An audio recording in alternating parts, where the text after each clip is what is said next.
one of the my name, for those of you who know, my name is Eche Ezanoloe. Everybody call me Easy or Eche, whichever one is good for me. I'm a professor of pediatrics and infectious diseases and the director for the Center for Translation and Implementation Science, and also the lead for NISA and the co-lead for CAWISA and the vice president for Heritage Sunrise Foundation. So you can see how I'm connected to those 4 different organizations. But what we have tried to do here is to present platform for capacity development, especially in implementation science in Nigeria and in the region. We have 4 platforms we try to do that. One of those platforms is we have our weekly research in progress, where we invite researchers to present their work and get input from other members of the research team. We have monthly webinars where we invite specific content experts to speak on individual topics. Then we have this popular NISA Research Week. We have more than 100 people attending every day on here, but also there's an online version on YouTube where people also engage. So here, what we try to do is to bring content experts, majority people who are focused on, in this particular time, people focus on development of frameworks, theories, and things like that. And then we pair them with Nigerian investigators who have used these frameworks or used these theories in their implementation work. So that way, they also provide context. In some places, we do that with work done in Nigeria. In other places, we also do it work done by a Nigerian outside of Nigeria. So that way we can see those things.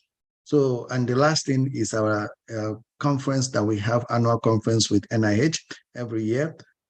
So that happens in August or September. This year is happening in August in collaboration with NCI, investigator meeting in Abuja, Nigeria. So thank you all. I want to introduce our moderator for this and many other days, Dr. Tony Onyeka, who is an sociologist and an associate professor at the University of Nigeria and the program manager for the center. Dr. Onyeka, please. Thank you, Prof. And our program. I think you are freezing up a little bit, so I'm not sure where you are. But your internet may be freezing.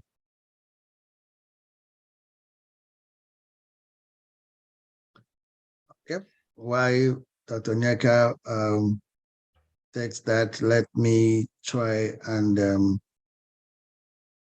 project just one thing, give her time to take care of the internet. But I just want to be able to just put this online for you to take a look at 17th and 18th. And if you go in, one of the things we're going to talk about is bridging the implementation science gap, how we have successful strategies and how we develop strategies to translate evidence into practice and practice into policy. So we're hoping that you will join us on these 2 dates in Abuja. Please register if you haven't done so. I am going to go ahead. Dr. Onyeka, are you here? Yeah, I'm back. The network threw me out. Okay. That's what we noticed. All right. Yeah, sure. Okay, so welcome everyone. And I want to, first of all, start with welcoming Dr. Laura Damschroeder, who is the first author for the Consolidated Framework for Implementation Research, CIFR, which we'll be listening to about today. She has made a lot of groundbreaking work that focuses on the advancement of science of implementation using mixed methods, quantitative and qualitative methods study design. And she's led a multiple number of workshops, and she's had several publications that are peer-reviewed to her credit. Our second speaker would be Shari Rogal. She's an associate professor in the Department of Medicine and Surgery at the University of Pittsburgh, and she co-directs at the Center for Pitt's Clinical and Translational Science Institute, and also at the VA Center for Health Equity Research and Promotion. She also is focused on research that talks about developing and applying pragmatic and data-driven implementation science approaches to improve quality of healthcare. And our third speaker is Dr. Olufemi Ajimobi. He's a public health physician with over a decade of experience working as a clinician and as an implementation scientist. And he most recently utilized the framework CIFR to understand physician-level barriers to opioid use disorder treatments in the US. So without much ado, I'd like to welcome Laura. You can have the floor. Welcome. Hello, everyone. I am going to share my screen here. Should be able to see my presentation at this point. Is that correct, Tanya? Help me out. Yes, we can see it. Okay, I have to bring it up for myself. And here. Yeah. So I am going to talk about the use of a specific framework to assess context called the Consolidated Framework for Implementation Research. And I'm co-presenting with Dr. Sherry Rogel this morning, and she's actually going to kick us off. But this presentation will start with an overview of how this framework, how this work kind of fits in with the higher goals of implementation science generally. And then we are also going to present the framework in more detail that include reflections on applications within global settings, including Nigeria and other countries within the African continent. So at this point, I'm going to turn it over to Sherry and just tell me when to click to the next slide, Sherry. Awesome. So as Laura said, I'm her sidekick. I'm just going to present a couple of background slides about what CIFR is, about how we apply it, and then we're really excited to get to the conversation part of the presentation. Next slide. So what is CIFR? Next slide. So the Consolidated Framework for Implementation Research was developed by Laura and colleagues in 2009. It was published as a 5-domain determinant framework that people can use to think about the factors that can influence implementation. And so, and this is an updated version of the figure from the updated CIFR, but essentially it has the same domains, slightly different labeling on one of them. But thinking about the process of implementation, the outer setting around, the bigger context, the inner setting where implementation is happening, the individuals involved in implementation, and then the innovation or evidence-based practice, the thing that's being implemented. And Laura is going to give you a lot of detail about this. But CIFR arose because of a need to put a bunch of different theories and frameworks together. And so that's why it's called the Consolidated Framework. So they reviewed a lot of literature. Laura's amazing with knowing all the different theories of behavior change and organizational change and things like that, put them together into what is much more manageable than trying to read about all those theories and frameworks individually, and developed a lot of really useful tools for people to apply the framework. Next slide. So the reason why determinant frameworks are so important, and I know I'm sort of preaching to the choir here because you are esteemed implementation scientists, but when I usually give this talk, it is to people with less experience. And so I just talk about why determinant frameworks are so important. So we have an evidence-based practice and innovation and intervention, whatever you want to call it. And usually in health services research, we look at, or at clinical effectiveness research, we're looking at the impact that that thing or practice has on patient outcomes. But as we know, the reason why implementation science evolved is because there are other steps in this pathway, the missing pieces. So there are these implementation strategies. You can click through it. Sorry, Laura. So that's sort of the usual. And then the implementation strategies are the methods or techniques used to promote the adoption, implementation, and sustainment of the evidence-based practice or program. And so those are all the strategies built around the thing. There are implementation outcomes, and there are also service outcomes. And so this middle bit is all sort of the domain of implementation science. And all of these things are influenced by the context in which the work is being done. And so the determinants are the things that influence each of these elements. Next slide. And then put another way, the implementation process has impact on the way that the evidence-based innovation affects implementation outcomes to ultimately affect innovation outcomes or effectiveness outcomes. And we'll get into this more. And so you can see that there's basically, and Laura put this awesome paper together about making clarity out of chaos. And so thinking about how to organize the mess of all the people and the contextual factors that go around these things and have such a profound impact on how implementation occurs. Next slide. Okay, so today we're going to be talking about updates that were made this year to the CFR itself, but also an outcomes addendum that was put on. So part of the work that was done was clarifying the types of outcomes that you look at in implementation and effectiveness research. And so the CFR is developed as a determinant framework for implementation. So the left side of the screen. So you're talking to people who have power or influence over implementation outcomes.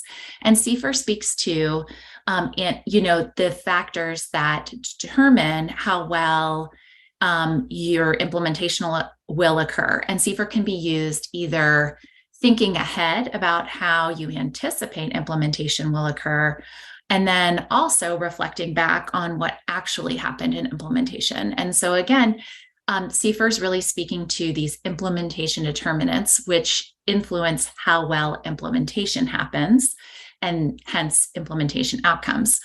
And so the outcomes addendum really separates this from innovation outcomes, which is the ways in which the innovation impacts the deliverers, key decision makers, and innovation recipients. So the people that are receiving the innovation or intervention. And these are the indicators of how well the innovation works or doesn't work. And so the factors that influence innovation outcomes are innovation determinants. And innovation determinants are captured usually by talking to the people who receive the innovation. So, for example, when we do hepatitis C treatment, we would be talking to patients or people taking that treatment and ask them what would influence how well that would go, or how well a behavioral treatment or other evidence-based practice would go. So different determinants for different parts of this cascade, different people would be informants to explain that. And again, all of this is influenced by context, of course. Next slide. So this is to show that the original consolidated framework for implementation research was published in 2009, and it's had this tremendous impact on the field, which can't be overstated. And then Laura and others on her team then took it upon themselves to update the framework. And I really feel like this is sort of evidence of practicing what you preach, because we talk about how we need to focus on and be willing to adapt and change and things like that. And Laura and the team, the CFR team, really did that here. They took to mind the feedback from the field and took constructive criticism and new ideas that were emerging and really updated the CFR. And I think when people look at it, at first, it may seem a little intimidating, but actually, I really like the updates. And I think that you will too once you hear Laura talk more about them. So some of the bigger overarching changes to the CFR in the updated version was that there was a lot of confusion about who should be reporting on CFR constructs and to what extent they're reporting on their own perceptions versus an objective reality. And so CFR really talks about the updates really speak to the extent to which a construct it supports or hinders implementation from the perspective of people who have power over the implementation efforts. And we know that everything is about perceptions, but there's a mixture of perceptions and objective reality that we're hearing about. The updated CFR offers explicit terms, more clear definitions, and is much more person-centered. So I think this is where I throw you the baton, Laura. All right, thank you. So now at this point, I'm going to go into a lot more detail about the CFR framework. Like Sherry said, in the updated, I'm going to be talking about the updated version of the framework. But for those of you doing work, and you'll hear from Dr. Ajamobi after our part of the presentation, and he applied the 2009 version of the CFR. But really, if you think of this as a Venn diagram, there's a lot of overlap between the two frameworks. And in the new publication that was published in 2022, late last year, we have an additional file or an appendix that maps the constructs or kind of the definitions between the two frameworks, from the old to the new. So there is that crosswalk available. And I am going to, as I said, offer reflections on use of the framework within global settings. And I'm going to highlight a specific study that was included in a synthesis of the use of CFR in global settings or in low and middle income countries. It was a systematic review led by Ariana Means and her colleagues. And this systematic review included 34 studies across 18 different health topics, across 25 different low and middle or middle income countries. This included the most kind of frequent locations were in South Africa, Kenya, Mozambique, but there were a couple in Nigeria as well. The most frequently used constructs across these studies, and this kind of shows at least the perceived importance of these factors as either barriers or facilitators to successful implementation. One is the complexity of the thing being implemented. And I think that's intuitive for a lot of people. The simpler the intervention, the easier it will be to implement. Although because of the complex and multi-level context within which implementation occurs, even the simplest implementations or interventions can be quite complex when it comes to implementing. And I'm guessing that everyone listening this morning or this afternoon, depending on where you are, has a level of experience in implementing. And you also probably have experience with success, but also with less than success. And just trying to understand what were all the factors, the influences. I mean, we use different words to describe these barriers and facilitators, but the CFR offers a way to be systematic and comprehensive in assessing and articulating. It gives a language for articulating those potential barriers and facilitators that are often very kind of interacting, interplaying with one another and changing over time.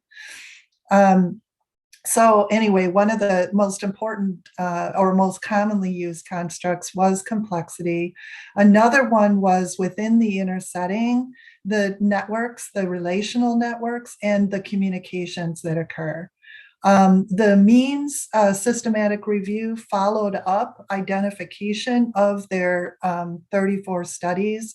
They reached out to the authors of those studies to ask them whether they thought the constructs within the CFR were compatible and appropriate for use in LMIC countries in global settings.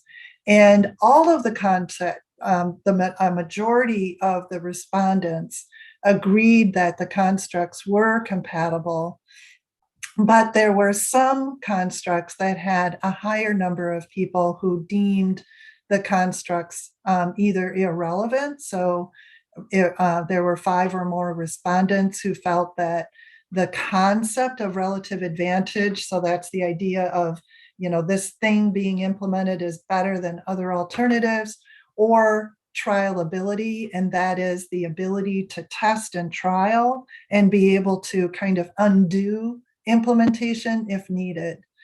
The constructs that were deemed incompatible by 5 or more respondents, and this was a case where then the constructs were adapted for use. And one was patient needs and resources, and I'll kind of comment about that a little bit later. And then also stages of change. So how ready are people to accept or engage in the change? And then the highlights include really emphasizing the importance of broader health and geopolitical systems. One of the things that the means and colleagues found is that unlike a previous synthesis of the use of CFR in other settings, focusing specifically on LMIC settings, that there were really a much higher emphasis on district level interventions or national level policies, or even nationwide advocacy efforts, or global advocacy, continental level advocacy efforts. And these implementations were happening at levels higher than at the clinic, where a lot of studies, for example, that my team has been engaged in, are really in the clinic or in the individual hospitals. So the settings in which these studies are occurring, I would suggest are more complex and a little harder to define. And this reflects differences in healthcare structures and systems, where often healthcare systems are government funded and nationwide. Where in the US, for example, we're very fragmented. But many other countries do have nationwide systems. So the next slide. So our basic research question with the CFR, when you apply the CFR, it is to answer the question of what are the potential or actual barriers and facilitators to implementation. And Sherry used the word determinants, and we often use that word interchangeably to when I say the word determinant, I'm referring to the collection of barriers and facilitators that are likely or have influenced implementation. So in the example, going back to the earlier diagram that Sherry shared, I'm going to suggest or just kind of bring up some examples of innovation outcomes that may be important in LMIC settings. So for example, it's important to recognize 3 different constituencies. One are the key decision makers, and this may be national level leaders, it may be community leaders, whoever kind of the executive level or the highest level leaders are. They're the ones who are making the funding decisions and the authority, that convey the authority that's needed to implement a thing. They may be interested in efficiency, in return on investment, in reducing fraud. But when we go to the innovation deliverers, that may include community health workers, it may include doctors, nurses, midwives. May more immediately be interested in time savings, in satisfaction in work, and especially when we're seeing such high rates of burnout. And of course, they care about their patients, but if they're having to work 3 times harder to do something, even though it's an improvement over the current, they're going to have a hard time sustaining that new program. And then when it comes to recipients or patients, they may be interested in wellness, their general kind of daily quality of life, their working days, the convenience, beyond just endpoint outcomes that we're often looking at. So the guiding questions, and I'm going to walk through each of the 5 domains. And this is just kind of a listing, an overview of the specific questions that we're interested in that each of the domains of the CFR can help answer. The first domain is the innovation domain. We need to define, and this is surprisingly hard, especially for behavior change innovations. Trialists, the people who are doing the randomized clinical trials of new interventions, we who are responsible for implementing those interventions, we need to understand what the components are, what the type of innovation is. We need to understand what's adaptable versus what's fixed, that can't be changed. Because if we change it, it either is no longer that innovation anymore, or because there is a significant decrement in expected benefits because, for example, if we don't implement every one of 6 different components of an innovation. But often the boundaries of what the innovation is versus the efforts to implement that innovation are hard to define. So it is a challenge. Within the CFR, in the updated CFR, we give more explicit guidance to help people think through and define exactly what the thing is that is being implemented. So I'm going to go through an example of a study that was done in Canada and Kenya. Combined, it was kind of an overview of multiple projects that was a texting-based, a phone texting-based intervention to address transmission of HIV between mother and child. And it's a system called the WellTel system to improve treatment adherence for better HIV and maternal health outcomes. And one component of this is what they call the ask, don't tell texting. And another component of it is a follow-up phone calls as needed. Now, these are just two high-level components, and there's a lot more detail, of course, that's required to implement these 2 components. Now, for the CFR, what we ask about the intervention, in this case, the texting intervention, is what is the source of that, or the credibility of the source of that intervention? What is the evidence-based or the robustness of the evidence base, and so on, and how complex? And you can see the construct called complexity here.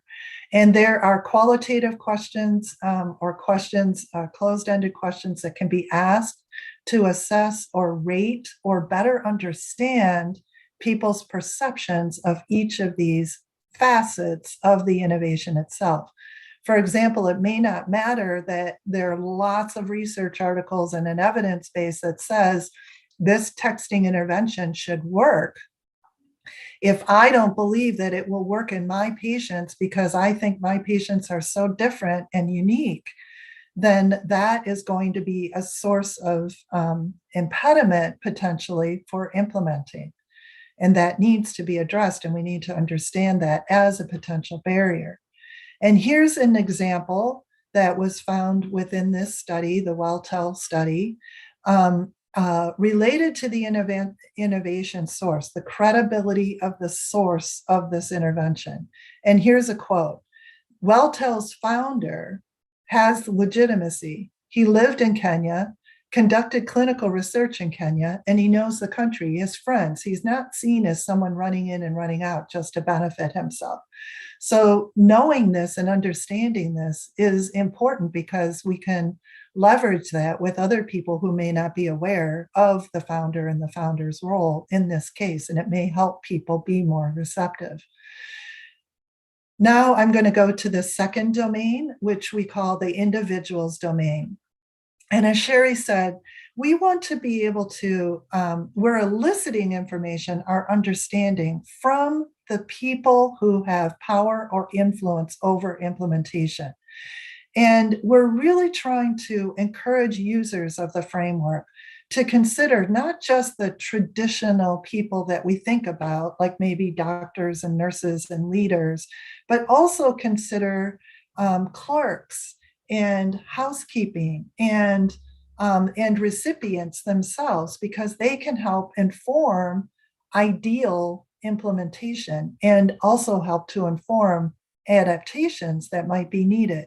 So just to think carefully about the people that we talk to, that we elicit information from, because as implementation scientists, as people who implement programs, one of our responsibilities, I would maintain, is to help amplify the voices of the people on the ground who are using this intervention. So guiding questions for this domain related to individuals are: who are the individuals most likely to influence or have authority over implementation, and who will deliver the innovation?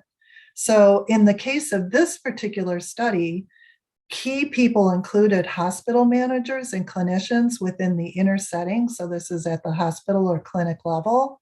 In the outer setting, WellTel itself was kind of a centralized approach. So the staff that were working with the program itself, and government officials that were hugely influential on funding and prioritizing, and then the recipients themselves, the mothers, maternity patients. And the individual's domain in the updated CFR has two subdomains. First, on the left side, we need to, as I said earlier, identify the people involved in the work. And I've kind of color-coded these into three different categories. One are the leaders, kind of the formal leaders and the informal leaders, and I've already mentioned these. The others are people who are instrumental to pushing implementation forward. Probably the most important and the most common are either implementation facilitators or the leaders of implementation. They're the ones, the leads are the person, or ideally the team, and we're really emphasizing, based on means, systematic review and others, the importance of teams. We can't just have single heroes going and doing the implementation. If we want sustainment, if we want long-term use, we need to involve as many people, engage as many people as we can in that process. The third category of individuals include the deliverers, the people who are involved for the long term. And these are the deliverers, so whether it's clinicians, doctors, nurses, midwives, community health workers, and then the recipients or the patients themselves who will stand to benefit from the new intervention. On the right-hand side, we can see the second domain, and that is the characteristics of each of these leaders. We need to understand their needs, their capabilities, opportunity, their motivation. And I'm not going to go into detail on those, but I will say that for those of you who are familiar with some of this work, and in particular with the theoretical domains framework, which is a very large framework with a list of constructs, it's like the CFR in terms of having multiple domains and multiple lists of constructs or characteristics that are focused at the individual level. So characteristics that are key for individual level behavior change. Whereas the other domains of the CFR focus on collective influences on implementation. So individual roles and characteristics, some examples. So for WellTel recipients, their motivation. They felt empowered with use of this texting intervention and a sense that someone cares because of the follow-up. For clinicians, a real barrier was insufficient time. And I would say that this is a universal barrier on almost every study I've ever worked on. And here's a quote: "I am a clinician. I simply don't have the time to chase up the heads of hospitals to negotiate scale up." So this is relative to actually doing the implementation, and they were trying to scale it out to more hospitals and communities. And then in terms of capability, successful implementation of this intervention did result in better workflow, and they felt that they were better equipped. So that increased their capability to deliver the innovation. The next domain is just recognizing that all of these individuals are working inside an inner setting context. Actually, some of them are, but some individuals come within the inner setting. I'm also going to talk about the outer setting, but I'll get to that in a minute. So what is the inner setting? The inner setting is the setting in which the innovation is implemented. So if it's implemented within a community or a school or a hospital or a clinic, those immediate settings where the innovation is being delivered, we kind of conceptualize as the inner setting. Now, some innovations, some implementations are more complex that require more than one setting or more than one entity. So for example, if there's a community wellness center that is collaborating with a healthcare clinic, those are, perhaps two inner settings if we're focusing our assessment on both components, or it may be a combined or linked set of inner settings. The guiding question for this domain are: where will the implementation occur and where will it be delivered? And in the case of this project within Kenya, it included the Isiolo District Hospital and Kabiria Community Health Centers, and then also in Canada. But most of their findings were based on Kenya projects that were farther along and larger scale than the ones in Canada. Okay, so constructs within the inner setting include persistent characteristics of the inner setting. There are structural characteristics, there's culture, there's relational connections, and there's communications. The mean study really found a lack of kind of emphasis on the role of teams. And based on that and recommendations from other users of the CFIR, the updated CFIR includes the idea of teamness, like how much and how well and how functional are teams working together within the concept of relational connections. So what are my professional and what's the quality of my relationships with my peers and my colleagues in getting things done within the inner setting. I would also say that it's important to consider traditions and culture as well. Within the inner setting, the updated CFIR now breaks down structural characteristics into more specific. So what's the physical layout, the IT infrastructure, and then the work, how is work organized? What are the work structures? And any of these can help or hinder implementation. And then for culture, this is where we really tried to make the updated CFIR much more person-centric, more human-centric.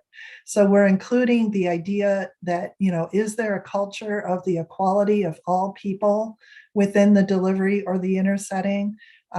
Recipient-centeredness, deliverer-centeredness, or learning-centeredness. So all of these are ideas that kind of center these different ideas that are or at least thought to be ideal in a lot of settings. And then the inner setting also includes constructs that are specific to implementation efforts. So for example, tension for change. What is the tension for change? Do people want this? Do they see an urgent need for this intervention? If people don't care and they don't see the need for it, then that can create a serious barrier. But if people really do see an urgent need, that can really help our efforts. A really key construct is how compatible in this case, the texting intervention is. In particular, I would suggest with the IT infrastructures, just as an example, or with already existing workflows. Oftentimes, work processes need to be redesigned to accommodate new programs or treatments. I'm just going to highlight this last one here, available resources. So is funding made available? Now, I just want to say that at the policy level, maybe there is funding, maybe there are incentives available to implement this intervention. But if it is not allocated down at the clinic level, the community level, then that can pose a serious barrier. So within the inner setting, is there adequate funding, space, materials, and equipment? Here are some examples from that texting intervention. They really felt like there were better connections between patients and staff, which helped them to be more patient-centered. The more you talk, the more friendly you become, was one of the quotes. In terms of structural characteristics, the work infrastructure, that it helped to you call and give the phone right to the health worker and they get immediate feedback. And if they need to be seen, they come right away. So this is an example of where the workflows were redesigned to be much more efficient. They also saw that there was a mission alignment with the overall goal to save on costs. The next domain within the CFR is the outer setting. So we all know that hospitals and clinics and communities, they are all residing within the context of the nation or the state or system level. And so we define the outer setting. It's important to define the boundary between the inner setting and the outer setting. And why is that important? Because when we design implementation strategies, we need to know whether to target them at the inner setting, like the clinic level, or at the outer setting level. So the main question with the outer setting is, where does the outer setting begin? Like I said. So in the case of the Kenya study, it was the northern arid lands in Isiolo County. So the hospitals that were involved in the study were in these two regions of Kenya. The constructs within the outer setting, these were greatly expanded. And I will say that the means systematic review was a big influence on expanding the outer setting. And like I said earlier, the findings from that systematic review were that in global settings or LMIC settings, that more attention needed to be paid to the regional, national, and system level influences. So, for example, local attitudes that in terms of perhaps religious beliefs, political beliefs are important to explore, especially for community-based interventions. Local conditions is, internet access readily available for patients to actually use the innovation is just one example. What are the partnerships and connections? Of course, financing, we now lay this out as an explicit construct. And then these various external pressures that may be societal or market-based or performance-based, that there may be expectations. So the question, or some examples from this WellTel project are just highlighting partnerships and connections and the importance of that the service helps with efficiency and it builds and reinforces existing capacity. And these are connections between individual clinics and the systems. And then policies and laws. Partnerships with WellTel facilitated networking globally, including participation in advisory committees and contributing to national guidelines for mHealth. So this helped to kind of strengthen the position of this particular texting intervention. And then in terms of financing, there were many problems with this idea of having the country pay for WellTel's services, and a major one is a perception problems that politicians like roads, things you can see instead of healthcare treatment improvements necessarily. The last domain within the CFR recognizes the importance of the process of implementation and being a determinant or an explanatory framework.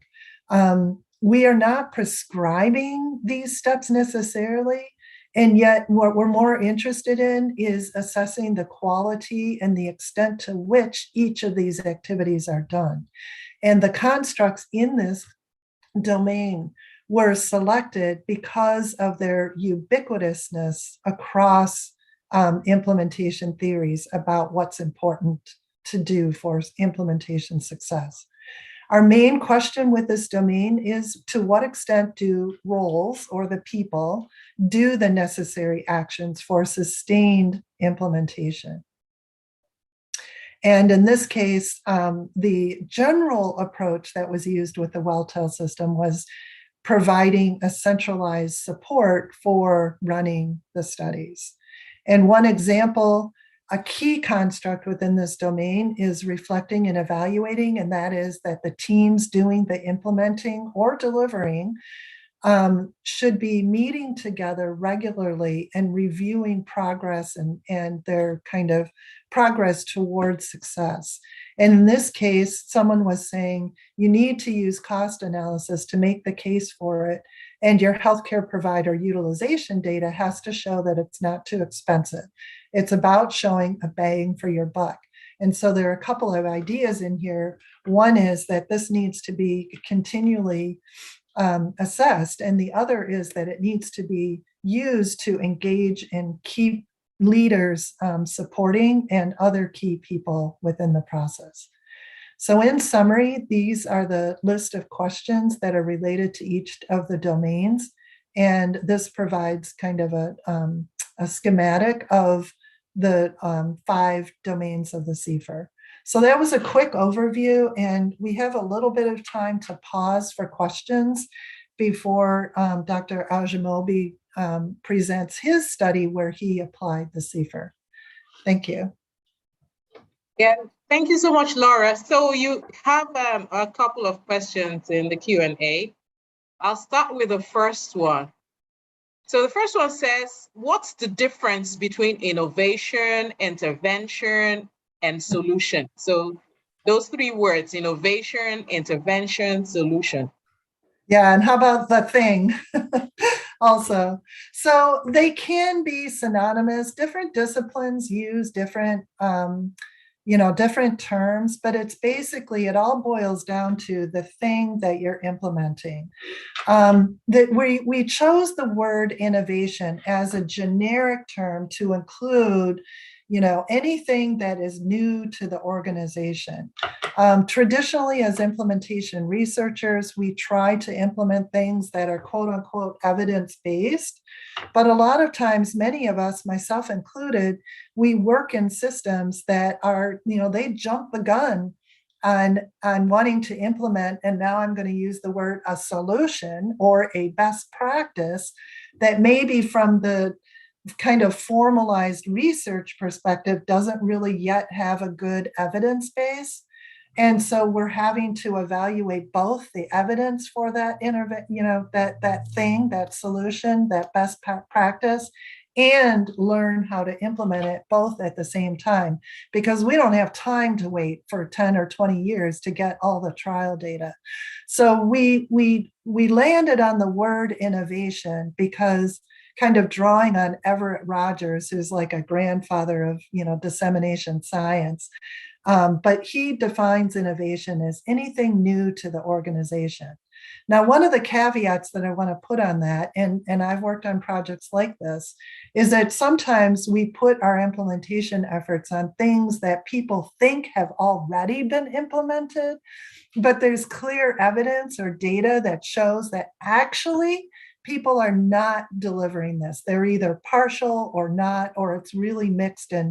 And so we put our implementation efforts to improve the implementation, to continue to optimize the implementation of whatever it is, the thing, So that's just one caveat, but generally we're talking about the thing that is new to the receiving organization. Okay, so there's a second question, and that's from Dyer. So he says, thank you for this presentation. I'm trying to understand your differentiation of perception from objective reality in addressing the constructs. We are using CIFR to learn from a multi-country project to understand contextual differences. We're interviewing the country leads using the CIFR as a guide. Are you saying we need to interview these different levels of individuals to get the objective reality?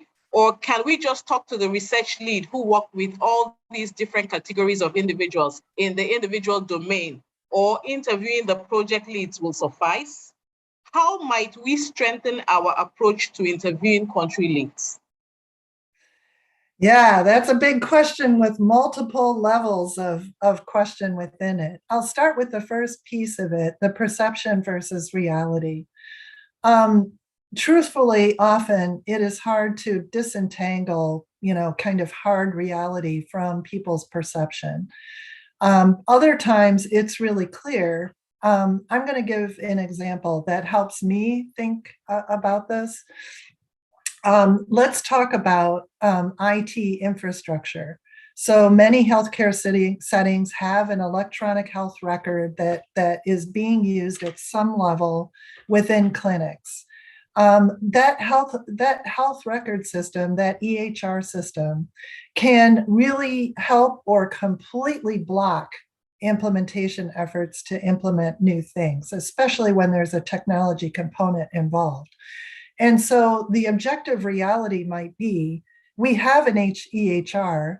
It seems to work, it's able to support my current process or my current my interactions with patients. It does have shortcomings, but then we get into perceptions about, but it is not adequate to accommodate this new thing, or it's going to be impossible to get the programmers who work with the EHR to change it.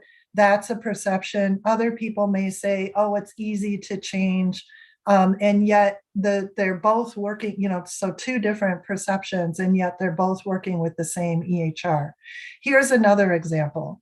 I worked on a study many years ago that was implementing a weight and obesity treatment program and a coaching program.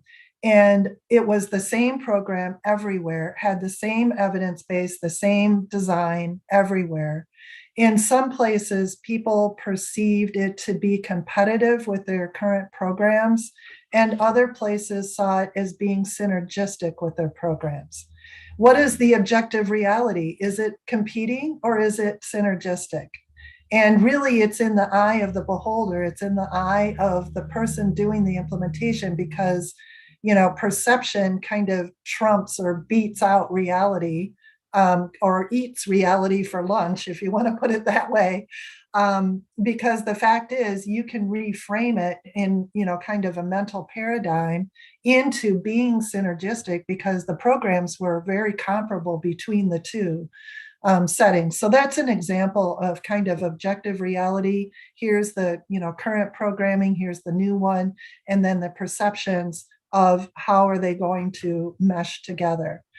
Another question, and I think I'll flip this to Sherry and let you answer, or kind of reflect on it, and that is the question of, is it good enough to talk to project managers or maybe the lead from each of the sites versus having to talk to more people? I don't know, based on your experience, Sherry, what would you have to say to that? Yeah, I mean, I think it really depends on the situation, probably. And so, for example, we had facilitators that we were having go into settings, and they were tracking things pretty well. But they didn't always know how the people in the setting would answer things. So then when we went back to talk to people who were actually doing the implementation, we got a better sense of the barriers and facilitators as in their own words and as they would say it. So I think, to me, you can never go wrong with talking to leaders of a country, or an effort. But I think that it never hurts to get more perspectives either. And so, Laura, what would you add on to what I said? Yeah, absolutely what you said. And the more people you talk to, the more nuance and the richer the understanding you're going to have for each of the settings. Especially when you think about talking to people in positions, formal leadership positions. We've had cases, and I think this is what you're hinting at too, Sherry, where they will say, "Oh, everything's implemented. We're doing great." How many times have you heard that? And then you're talking to actual doctors, nurses, community health workers, and they're like, "What? We're not doing this." Or, someone came 3 weeks ago and talked to us about it, but I haven't heard anything since, and we don't have the things we need to get it done. So it's tricky, because when you're doing a multi-country study, and I've been on studies like that, we have relied on a single informant for each. And so that allows you, you've only got so many resources, you've only got so much time. It really depends on your research questions, what your goals are, and whether you're putting your resources to getting a deeper view of fewer sites or a broader view of more sites. Now, what we've done in the past is we've used surveys or that first informant interview to then do a purposeful sample, where then we'll go in and maybe talk to 6 to 10 additional people at a selection of sites. So that's kind of a hybrid compromise way of doing it, and that has been pretty successful. I just wanted to add a little bit to say, the last thing you were talking about is in practical, that's what we are seeing, especially in LMICs. So it's not just when it's multiple countries, when you're dealing with multiple projects. For example, we work in Nigeria with 5 core large NGOs that support the PEPFAR HIV clinics where we work. So what we did, we have select 12 sites across the country, 2 from each of the regions of the country. But each of those are also supported by an IP. So we have those 5 IPs. So one of the ways we have tried to get this, because selecting who you interview, it's garbage in, garbage out in a quote, because if you do the wrong selection, you get the perspective of that. So some of the things we are striving to do as a bridge, like you said, is that we're actually asking those groups to conduct, for example, in one of the sites, we are trying to ask our study coordinator in that site who has been trained or who's been trained to conduct a focus group with 10 patients, 8 to 10 patients.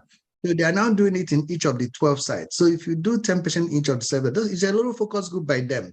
Then we have 120 people they have talked to. Then when you bring in the 12 study coordinators and have a focus group with them, the input you will get, even though you're talking to 12 people, you're not really talking to 12 people, you're talking to 120 people, so to say. So we are trying to use those kind of approaches to bridge a way to reach that. So in those countries, I think you can also use it as if there were multiple countries and see if those countries can perform those kind of things before you speak to that lead person. So ask this lead person, can you meet with heads of your states, for example, and talk to the head of the state, so that when we speak to you as the head of the country, we're not just getting your perspective, we're getting the perspective of the head of the state also in one thing. And that's how we've been able to try to bridge it, because selection of who you interview is very critical to what you get back at the end of it. Thank you. Yeah, thank you. I love that approach. Yeah, thank you, Laura and Shari. So Femi, I see your hand is up. I think you should make your contribution and go ahead and do your presentation, because we're at the top of the hour. Thank you. Yeah, so you can share your slides. Yeah, thank you very much. So I just want to kind of also share my perspective on that question. It's a multi-layered question. From the low and middle income country perspectives, I think it's good to look at the length and the breadth. So there are differences between program implementers. And that word means different things to different people. I might be working in an organization, let's say, that works in tuberculosis, right? At the organizational level, I'm being seen as a program implementer. But there are other individuals who actually work in clinical settings, who actually the nuances are different. So I think it's looking at it in a multi-level approach, but while reporting the result of the study is to also tease out and say, I'm at this level, I'm describing this at this particular level, and also for the reader to know who is talking, whose voice are you hearing, who is probably contributing his or her perception, because it's if an implementer, a country lead is talking, is different from when a program implementer is talking or an intervention delivery person is also talking. I think it's very important to have the breadth and the depth across each level. That's just a little bit of it. Yeah. So I'll go ahead and share my slides, basically. One moment.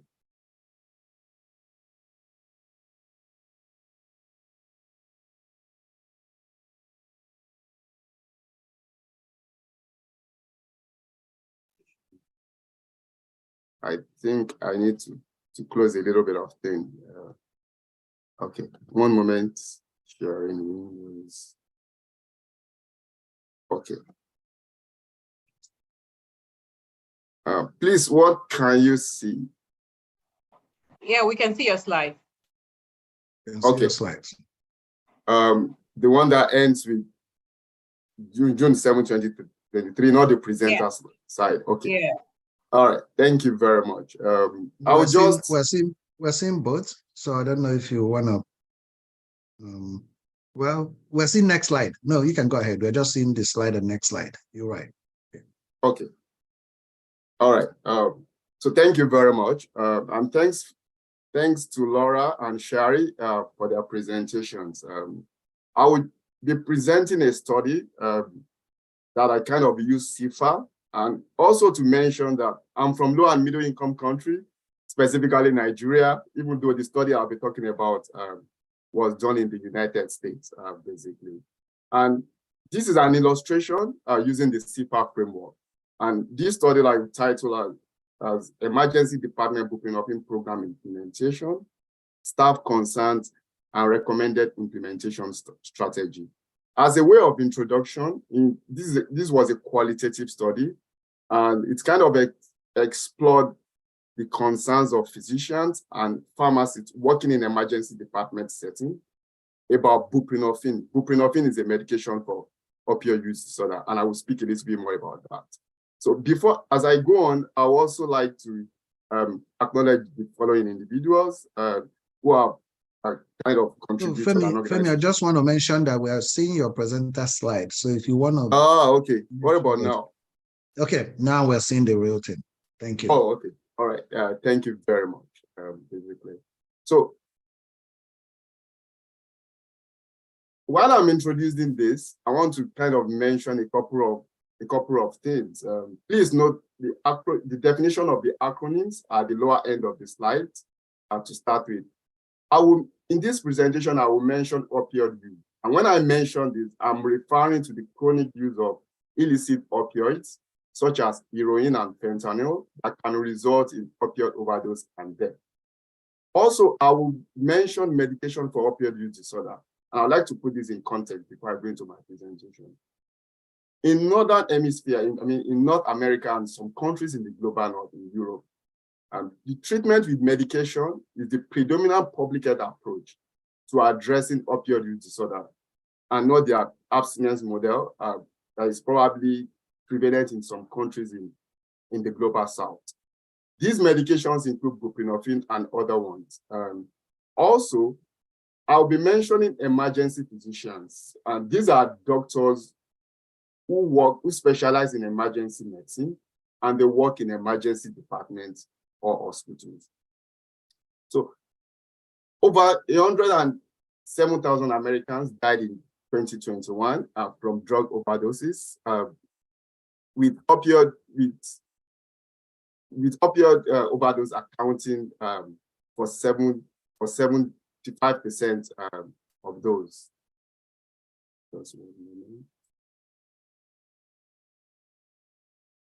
Okay, I'm having an issue with my slide on this.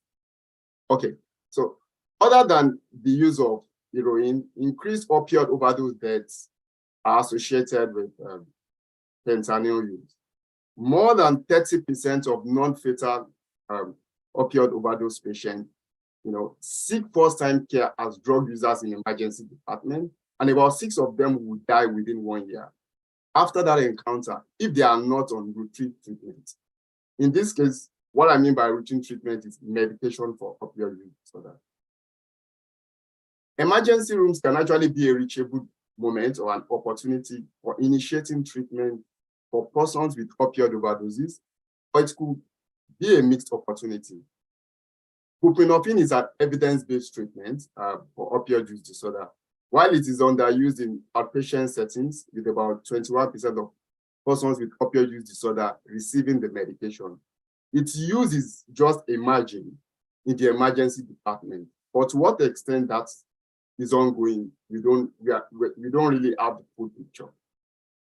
In a trial setting, 78% of patients who had received buprenorphine prescription at the emergency department remained in treatment on the 30th day. That's a trial setting, not the real-world setting.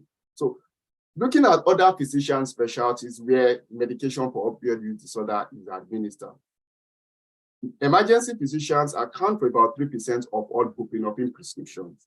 So, essentially, we can say that buprenorphine medication is not prescribed routinely in the emergency department, even though there are historical regulatory barriers.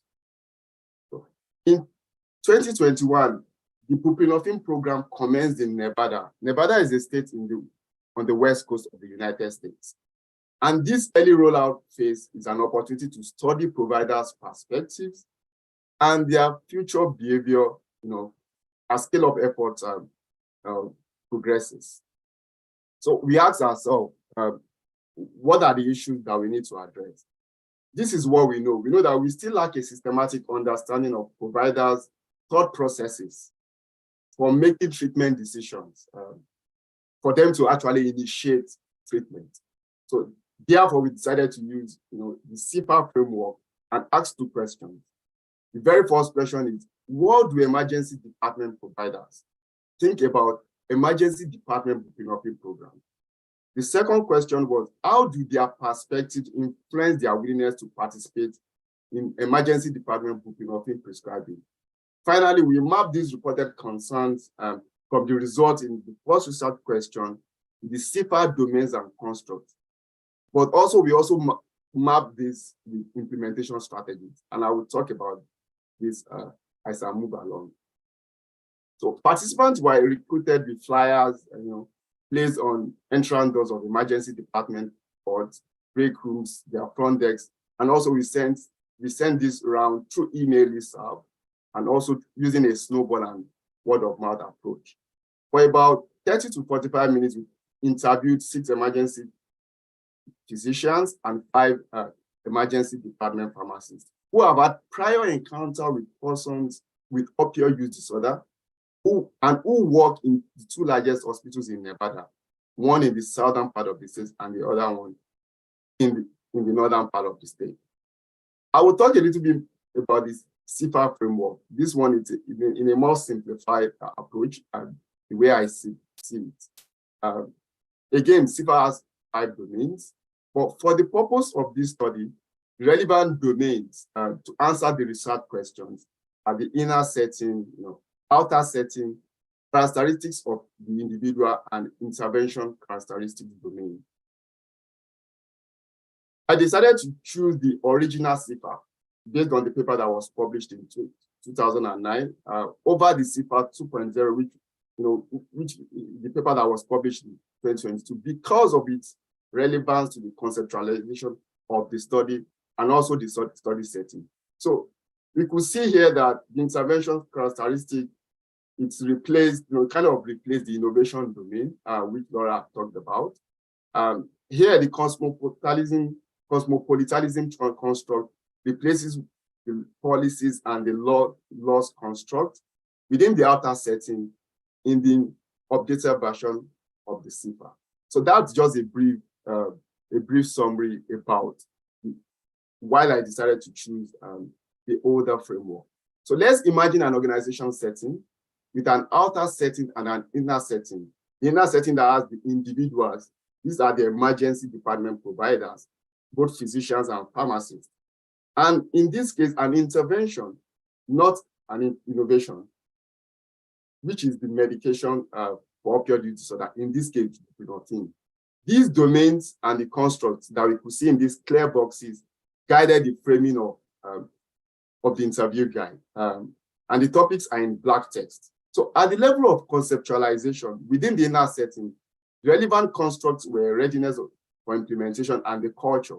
Laura talked a little bit about the culture. So bringing this home within a research setting, the culture in this study refers to the existence of a buprenorphine prescribing culture within the emergency department. The outer setting subconstruct was access to knowledge and information, and this was explored with the presence of clinical algorithms for emergency department initiated buprenorphine prescription. In addition to this, the outer setting also comprised other constructs. In this place, external policy and incentives construct, which in reality, that's the existence of what we call the ex-Weber guideline, which was ex-Weber guideline, which was a regulatory barrier until a few months ago. And finally, the cosmopolitanism construct, which we explored using the theme, the access to follow. So the individual characteristics comprise the constructs around knowledge and beliefs about the intervention. And this was explored with themes on knowledge and stigma, and the self-efficacy construct that I kind of explored with the competence of the physician. So I will talk a little bit more about how we went about this. So for emergency physicians, the interview topics were broadly stigma, knowledge, competence, beliefs, which are in the CIFA individual characteristic domain.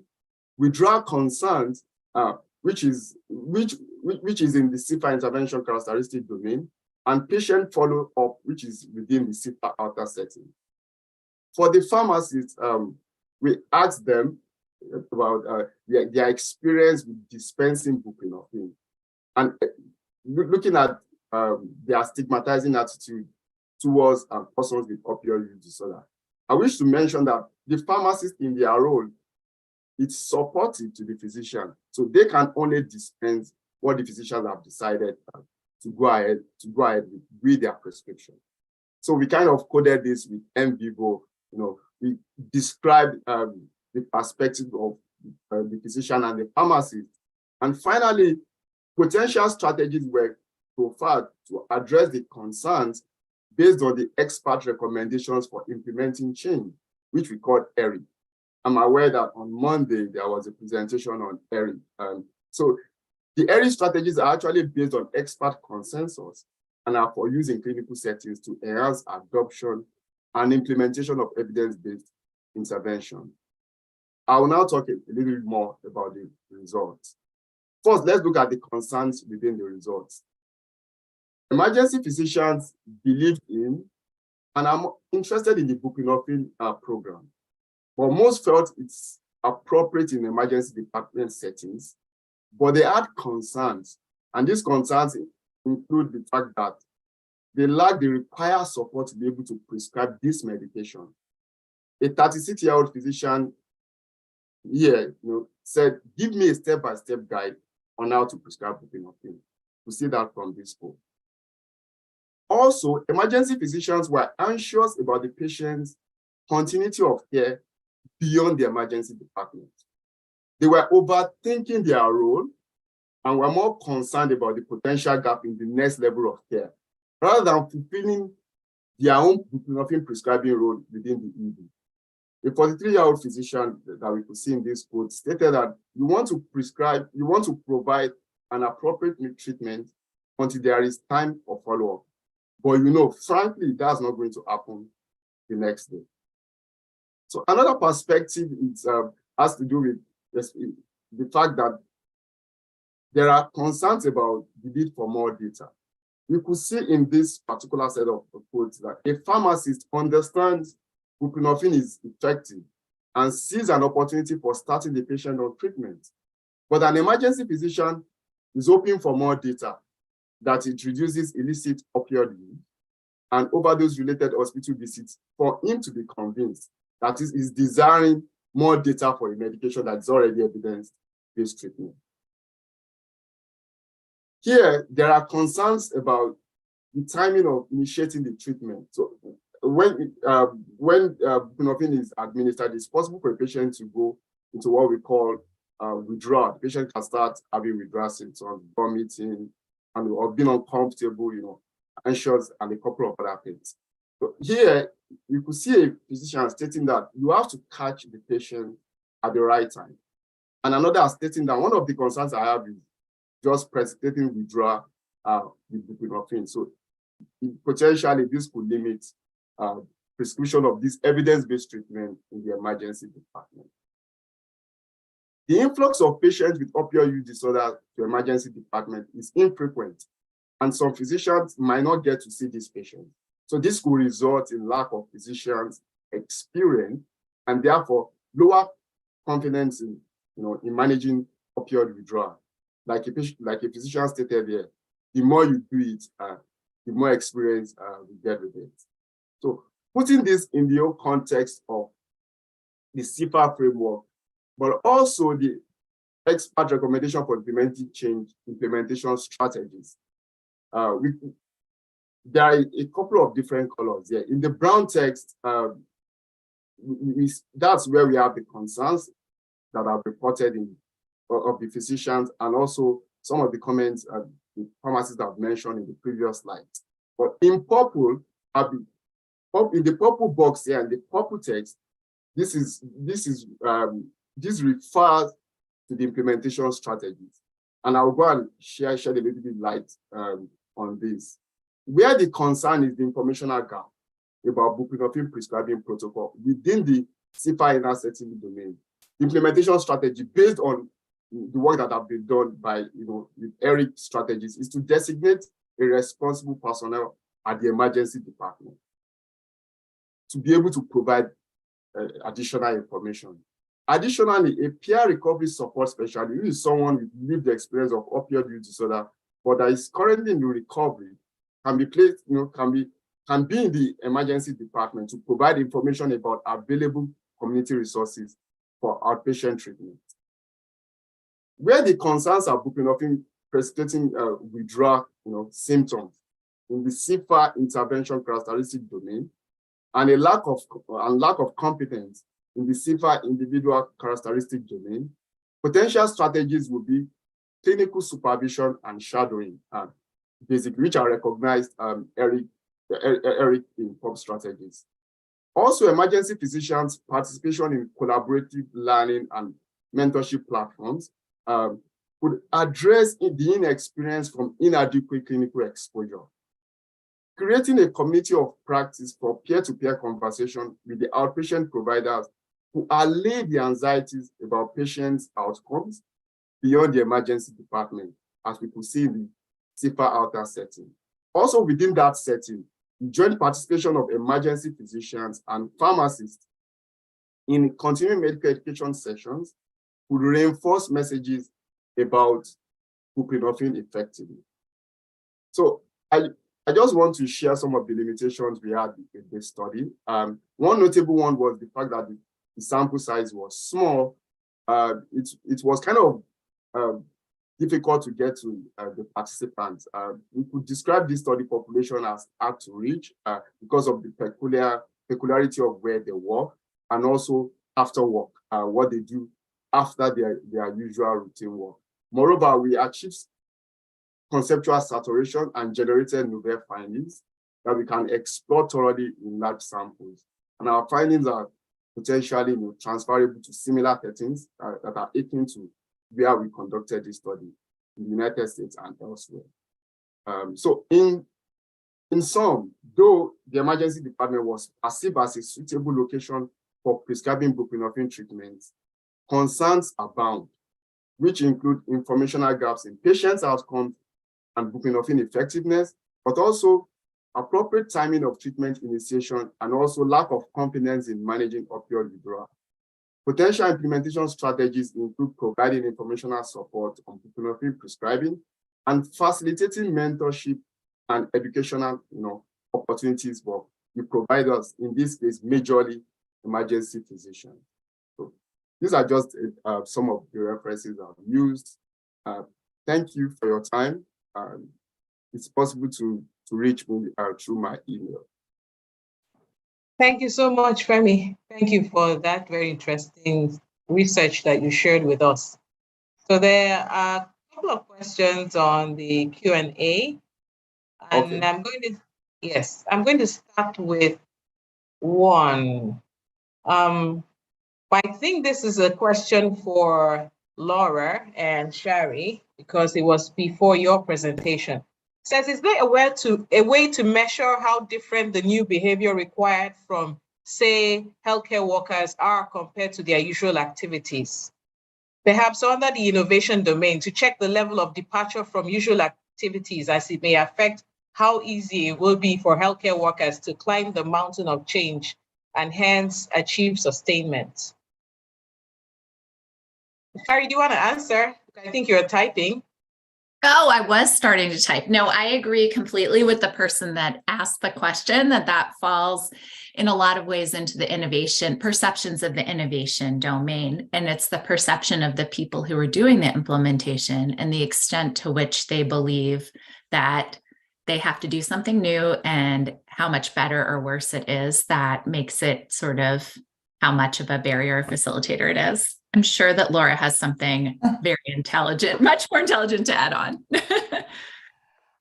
Well, we'll see how helpful it is, but there is the concept of kind of radicalness of the innovation, which I think this is touching on. And radicalness of the innovation can actually pop out in a couple of different ways.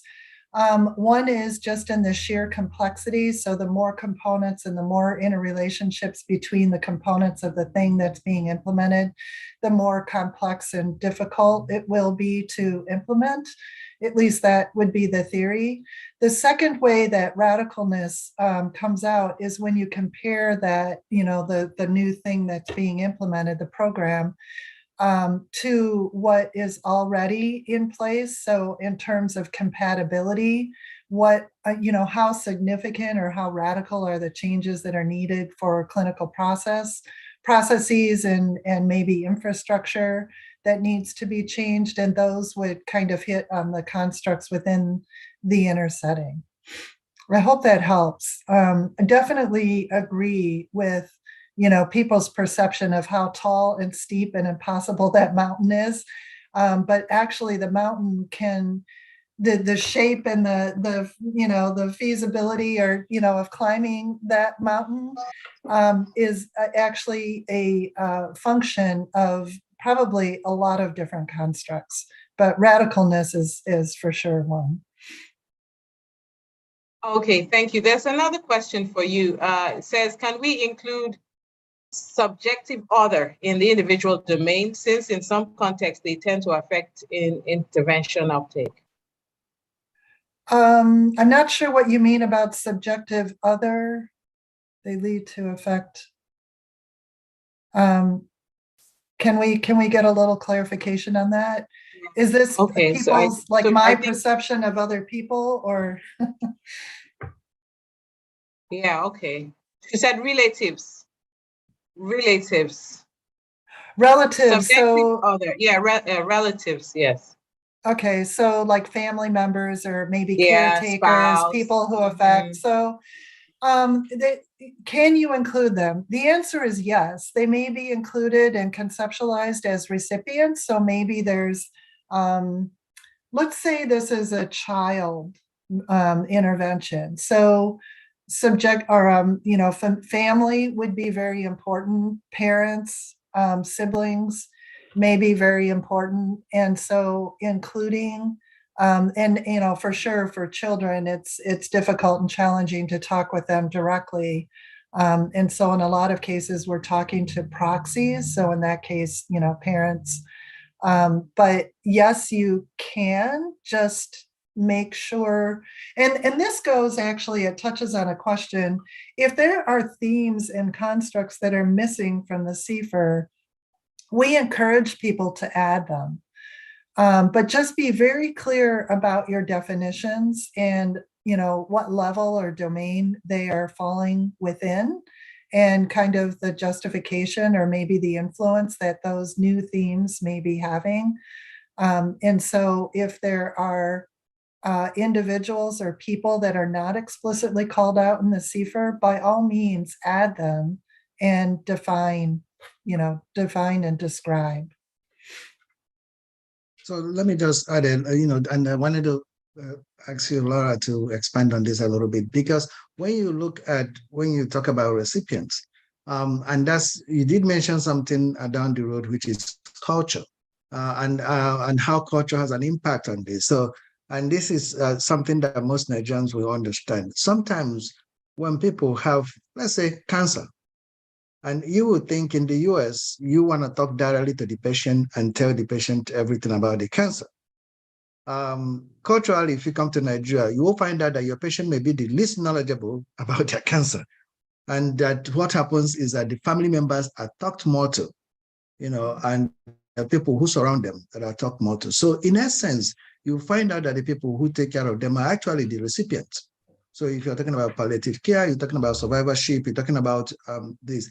I have witnessed management of cancer personally in the US, personally in Nigeria, and I can see that huge difference. Whereas in the US, the patient was directly involved in that discussion, even when family members were around together to have that meeting.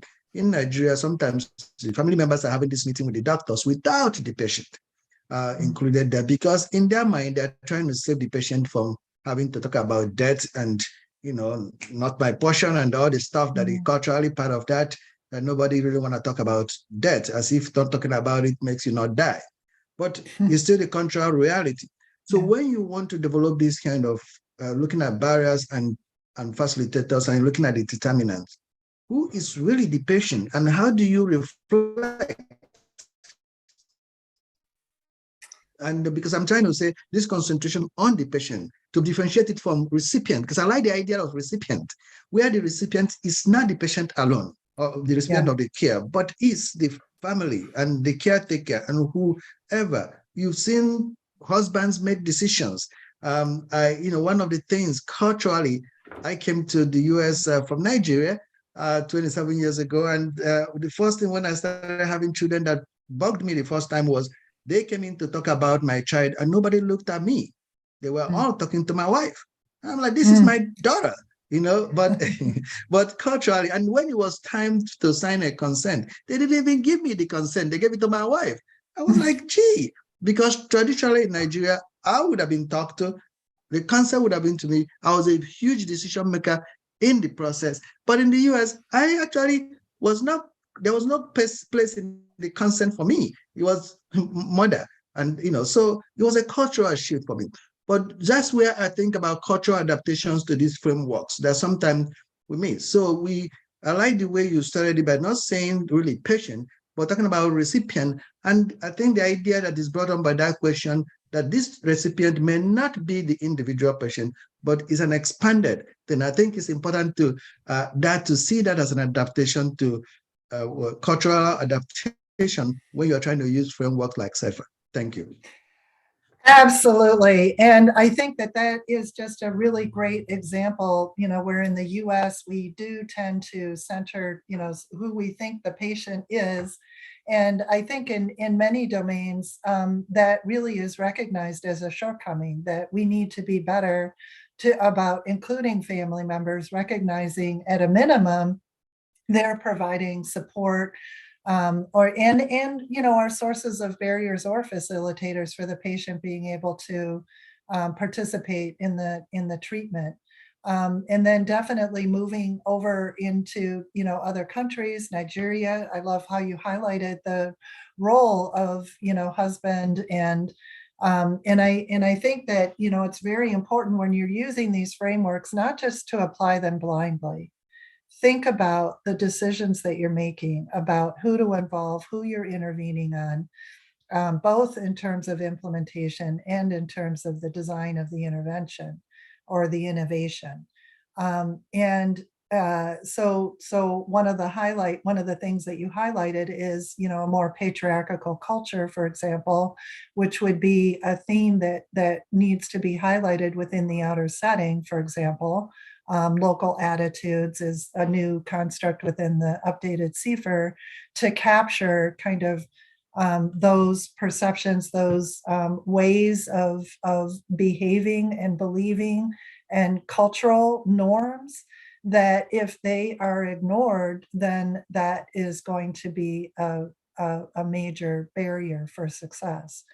And then your knowledge of that kind of broader, culture, and it can be policies, it can be, conditions, it should and can and should absolutely drive your definition of recipients. Now, like you said, our concept, our definition of recipients is very broad. And so it's up to you, the user, to define, father, mother, parents, sibling, the direct recipient versus the supporting recipients. There are all kinds of, levels of conceptualization that can be used. The key is to define and describe and to be consistent in the language that you're using within your own work. Yeah. Thank you. Thank you so much. Okay. Yeah. Go ahead. That was a great question. Thank you.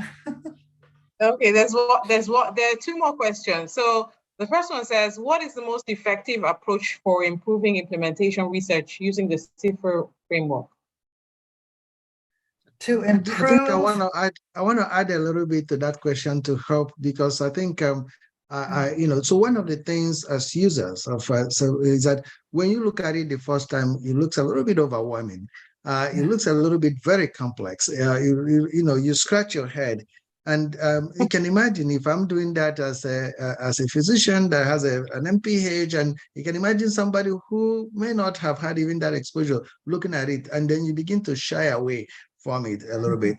And if you could, in that question, to say, how is it that we should look at it that maybe that should make it less intimidating, and then be able to use it as the question is going to be able to use that to look at implementation science and being able to use that to improve the work that we do, which is essentially what we want to do.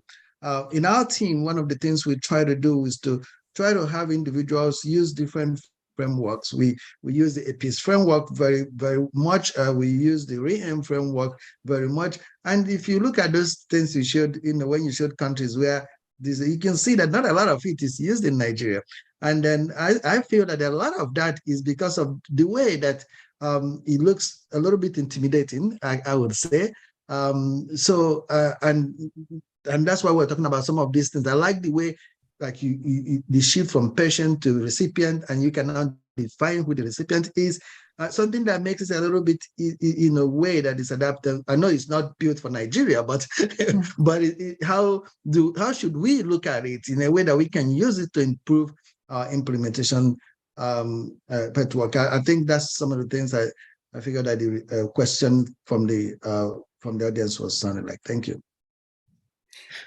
Yes. Do you want to go, Sherry? I can totally take this one because I share your concerns, because I'm also a doctor. I didn't go through a PhD, trained in theory. And when I first looked at the CFR, I was sort of completely overwhelmed.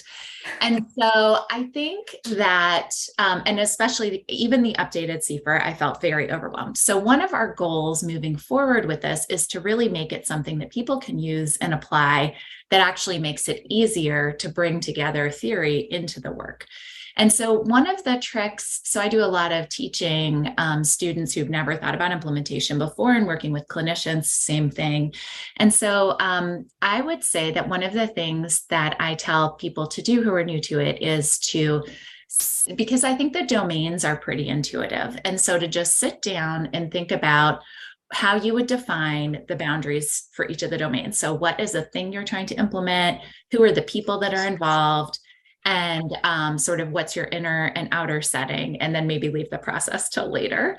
And then I also have people just do almost like a brainstorm. Just write down all the things that you think might influence implementation, and then just put them into the domains to start with, because a lot of them will map on, but maybe when you're new to it, you just need to think about what are the things that you hypothesize to be important and where would they fit into the framework. And I think then we start to move into how do we apply the terminology and definitions and within it.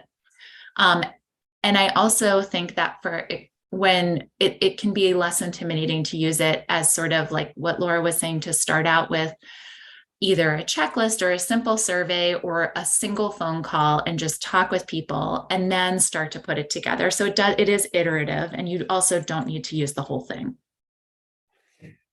Yeah, Okay. amen to that last statement as well. And, you know, and I think, Sherry, your advice is excellent to kind of start at the domain level, because it can help you define what it is that you're doing and where your questions and maybe pain points and challenge points and positive points are. You know, is it in the outer setting? Hey, we have this wonderful, you know, funded initiative in Nigeria that is going to allow us to do that. That's a positive. That's coming in out of the outer setting at the national level. On the inner setting, what you know, where is this happening? Who's going to be involved? And to just kind of map out a schematic. And I'm happy to share a copy of our slides. We'll give you, Tanya will send you a PDF of it.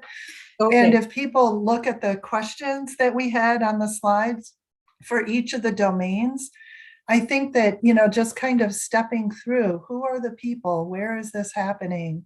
You know, where are the boundaries? What do we know in this moment that is going to work, or where the kind of the challenge points are?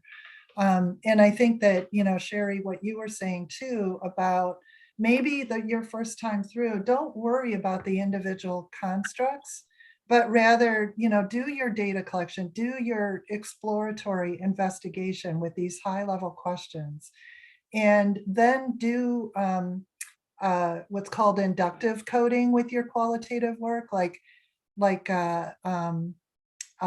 you know, just what are people saying, and identify what you think the most important themes are just right from the data, right from what people are saying. Maybe doctors have different views from nurses, and highlighting that and how they're different. And then in the end, we can map those themes to the constructs of the CIFAR. Now, the advantage to using a framework like the CIFAR is that, and I will confess that I did not recognize this as a value for the framework in the beginning, but I think its most valuable contribution is giving us the language by which to articulate what we're all seeing, but we use different words and different ways of describing it and labeling it. If we all use a consistent language, whether it's with the CIFAR, whether it's with Paris or EPIS or normalization process theory, being true to the language of that framework then allows us to link into all of the community of people who are using that same framework. And then, really important, did it help? Where are the, shared lessons, exactly. What are the lessons learned? How did it help me? How did it stymie me and make my work harder? What are recommendations to make it better? When we went back to the literature to try to get recommendations to inform the updated CIFAR, a very low percentage of published articles actually listed any, hey, CIFAR would be better if we added these constructs, or we didn't understand how this was defined versus that one, and we need better clarification. We got that level of information by our follow-up survey with authors. But if we can publish more, a critique of the theory to make it better for ourselves and for everyone else, we really need that as well. And that's another really important way to advance the science. Can I plug in something at this time for you and Sherry? Just to, you don't have to give me an answer. because you have to consider what I'm saying. But we have members from the Nigerian Implementation Science Alliance that are doing work now with SAFER. And I mean, I hear this, it's overwhelming a little bit. And it's just a first sight look. These are not people who have experience in that, but they're increasing work, because I want the next time you're going to be here, I want you to show this slide with a couple of publications from Nigeria. It will make me proud. It will make me say that we contributed. So what I'm plugging in is that if we have a couple of people who have projects that are ongoing, that are using Cypher, will you be happy to meet with them as part of our mentoring part of NISA? And, even if just hear what they're talking about, maybe make it a little bit less fearful for them as it was for me. And is that something, and like I said, you don't have to give me an answer now, but I wanted to put that publicly. And if the answer is yes, then I want to encourage people who are part of NISA to, let us know that they are working with Cypher, and we can bring in a smaller group of people who have active projects working with Cypher, and then be able to do that. Thank you. I would love that. And I'm saying yes, because Laura is supposed to retire. And so I'm trying to yes, everything. But the other reason that so the sort of admittedly selfish reason I would like that is because we're trying to make things that are usable and tools and things that improve upon all of the work that Laura and her team have done. And so I think that'll help us, as well as I'm happy to help anybody in terms of taking apart the framework and thinking about the different constructs. Oh gosh, please don't look at the video. Don't watch the video. No, watch the videos. I watch the videos and I love the videos. Okay. So I think you should watch the videos. Sorry, I think I made a mistake on the link, so I'm going to repost right now. It's excellent. Yes, watch the videos. It's really. What I want us to be able to do with this group, if you're available, Sherry, is at the end of it, I really do want to write what you're talking about as a critique. But instead of looking at it from the critique, and look at their experience with working with Cypher in Nigeria. So if we have 5 people that are working on projects using Cypher, and be able to mentor them through that program, and be able to let them now write that paper about their experience, both in using Cypher, but also in the mentoring that they received. For us, selfishly, as the Nigerian Implementation Science Alliance, it is part of our capacity development. We intend to do such things with the frameworks that we work with a lot, to be able to work that and do that. And I just want to give a little bit shout out to Gregory Aaron that is here and has been my multiple PI. And he has done a lot with APIs in that framework, where we have people who are working on APIs, and he has provided, I can tell you, it's a lot of time consuming, as you can imagine, to help people understand the APIs framework and be able to use that, mentor them as they use that. We would like to do the same with you for Cypher, so that next time you have that slide up, we want to see the Nigerian flag as part of publications from Nigeria. Thank you so much. Thank you. Thank you. So there's one last question here that says, is there a way to measure how different the new behavior required from, say, the healthcare workers are compared to their usual activities, perhaps under the innovation domain, to check the level of departure from usual activities, as it may affect how easy it will be for the healthcare workers to, okay, I think you've answered that, to climb the mountain of change. And yeah, Shari, so go ahead. Oh, no, I was just going to refer back to Laura's comments about like the radicalism and the departure from, yes. I think though, a helpful approach actually is, because a lot of that radicalness is rooted in the current process, the current way of doing things. And so kind of drawing on quality improvement to do a mapping of what are the current processes, who's involved, who does what. There are many different ways of doing a process mapping, just to document with boxes and arrows who's doing what and what are the key components. And then doing a future state version of that with the new innovation. And then you do a comparison of the two and, kind of how do you get to one to the other? Okay, thank you. Greg, go ahead. So I Hi, just, Greg. hi, Ara and Sherry, great to see you again. Yeah, I just want to second what Dr. Ezianolu was saying about actually applying frameworks to your own work. It's so helpful to have someone to talk through, because when we start using all of these implementation science frameworks are somewhat complex.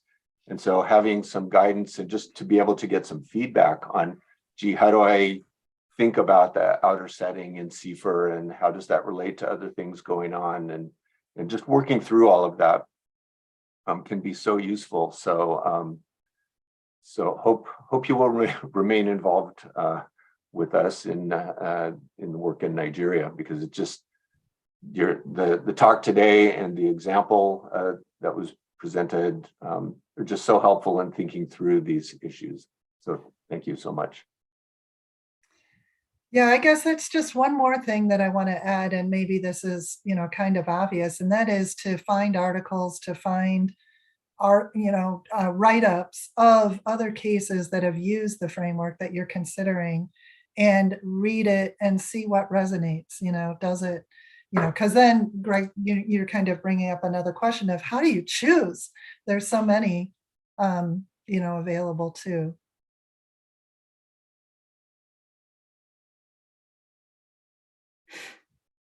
Yeah, and there is some guidance and some web tools for picking frameworks, and those can be useful in helping you to think through what your research question is, what the implementation issues are, and what might fit best. And I know for this series this week, we're talking about REAIM, we're talking about CIFAR, we're talking about EPIS. Laura, you mentioned the theoretical domains framework, normalization process theory. So these tools can be helpful in yeah. Oh, good, you put it in the chat. So Laura put the link in the chat. One of them.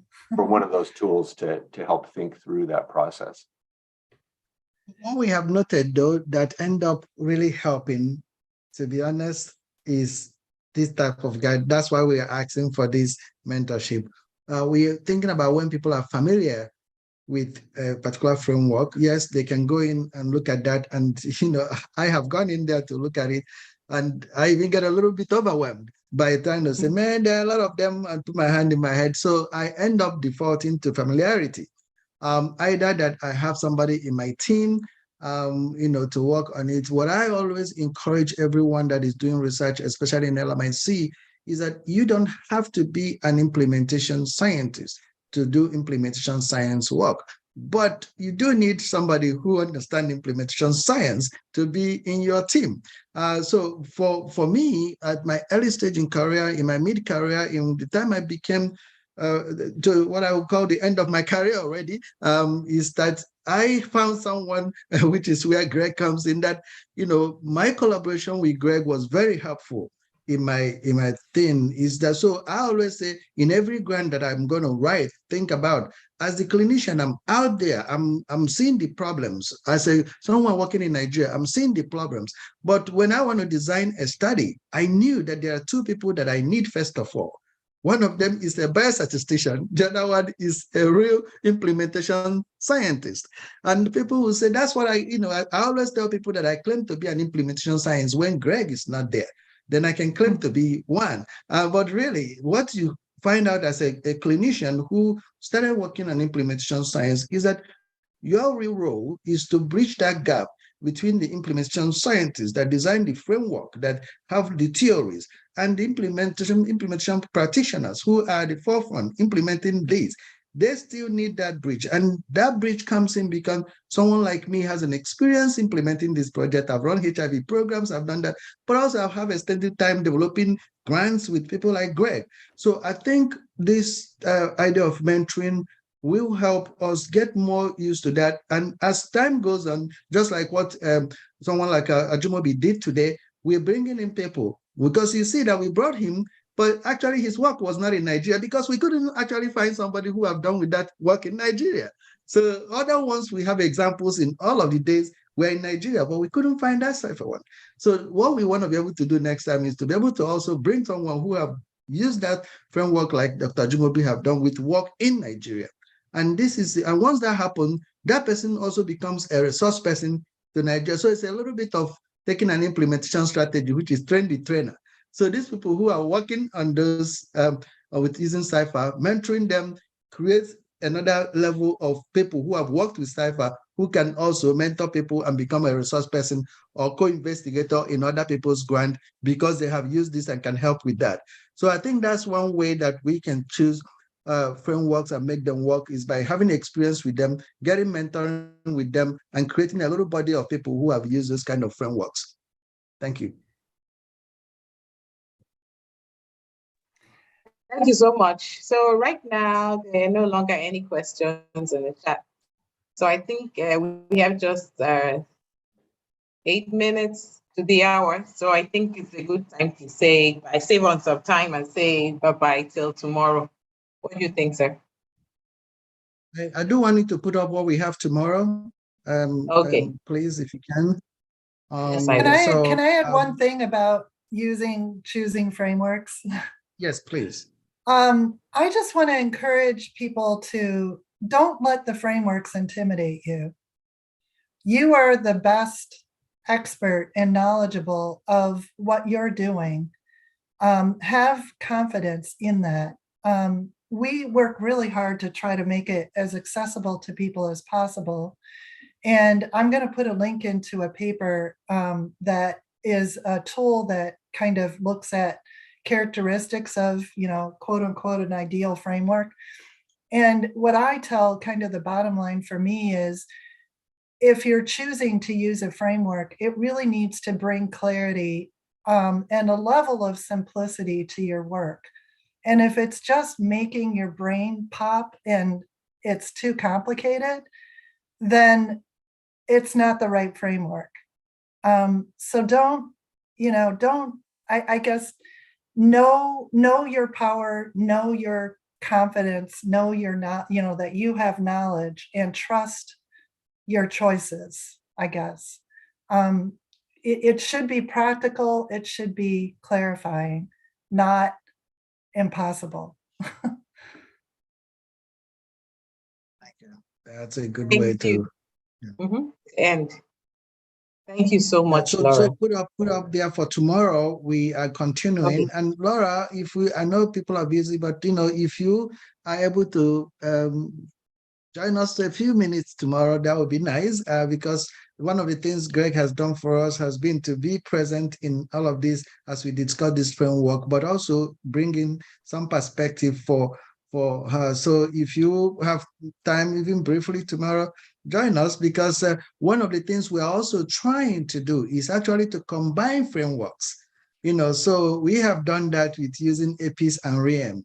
We have used every strategies.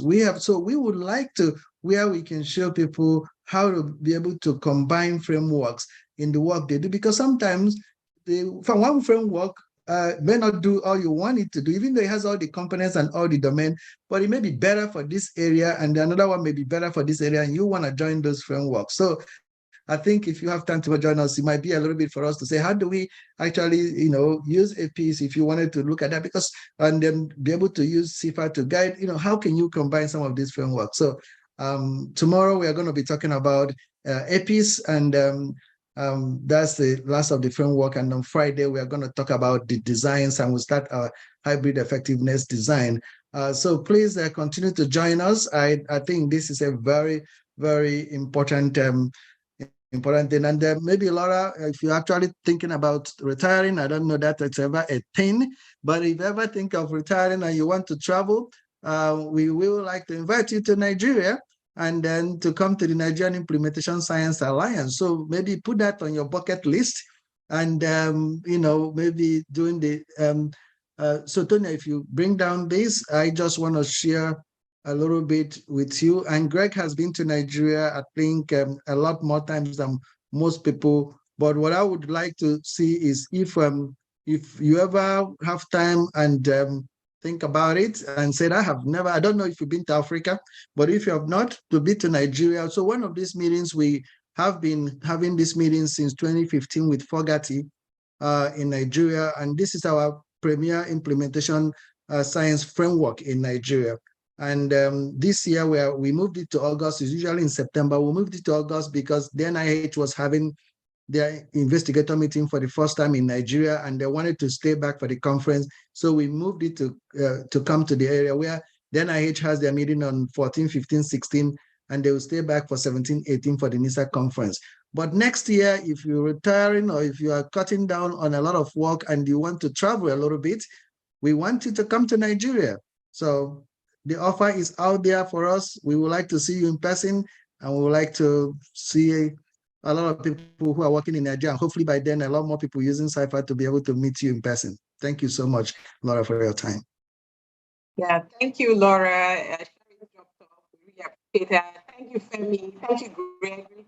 Thank you, everyone, for attending, and see you tomorrow, 4 p.m.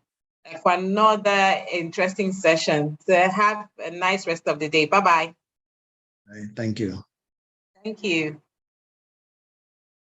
And thank you, Greg. Thank you so much. We really appreciate your coming in every day for this. This has been very helpful. Thank you so much. And thank you for all the work you do with the Nigerian Implementation Science Alliance. We are very grateful to you. Oh, sure, my pleasure. I'm looking forward to August. Yes, thank you.